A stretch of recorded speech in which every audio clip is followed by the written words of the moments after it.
السلام عليكم ورحمة الله وبركاته. ازيكم يا حبايبي؟ عاملين ايه؟ صلوا على النبي يا جماعة.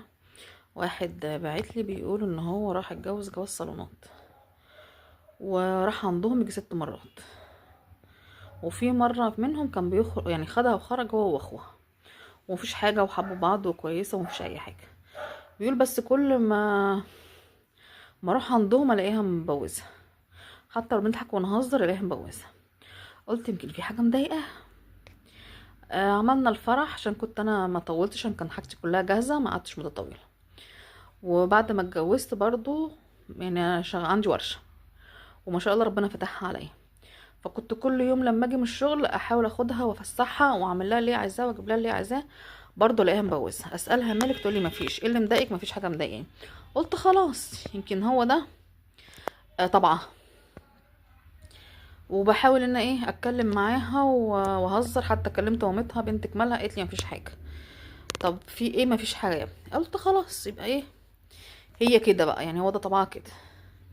فبيقول في يوم ما دخلت الشقة ادور عليها ملقتهاش. اتاريها كانت ايه نايمة جوه في الأوضة وكده. فطلبت مني فروحت مصحيها وكده. بتقول لقيتها عمالة تعيط في ايه، عايزة اروح عند اهلي. لا طب خلاص مفيش مشكلة، تعيطي ليه؟ بكرة هوديكي وانا راجع هعدي واخدك. بتقوله فعلا، وبيقول له فعلا عملت كده وما زعلتهاش ومفيش حاجة. قلت لها ولا يشغلك حاجة، بتعيطي ليه؟ لا انا متضايقة عاوزة اروح اشوف امي. لا طب ماشي، ايه المشكلة؟ قولي لي وانا كنتش هعترض يعني، اللي رايحة كان هعمل.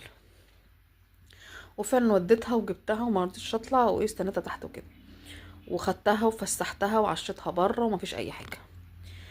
بعدها بيومين متعوده ان انا بتصل بسال عليها، هي بتكلمني هتاكل ايه، هتيجي امتى والكلام ده. ما اتصلتش. المهم اخش في الشقه ادور عليها مش لاقيها. اتصلت بمامتها فين بنتك، قالت لي مش عندي. اتصلت باخوها تليفونه مقفول. اخش ادور اوضه النوم، لقيت الدولاب كله فاضي. معنى كده خدت هدومها ومشيت. المهم رحت جريت على اهلها، بنتكم فين؟ ما اعرفش. يعني ايه ما تعرفش؟ انا معاك، انت اتجوزتها وهي معاك خلاص. لا دي مش موجوده. ولمت هدومها من البيت. لما قعدوا يدوروا وازاي تعمل كده وازاي وازاي وازاي وازاي، فبيقول انا نفسيتي زي الزفت، واهلها عمالين يقولوا هي عملت كده ليه، عملت كده ليه، وانا بقيت ولا انزل ورشتي ولا بقيت اعمل اي حاجه ونفسيتي متدمره. وابص على شقتي اللي انا ما فرحتش بيها شهرين 3.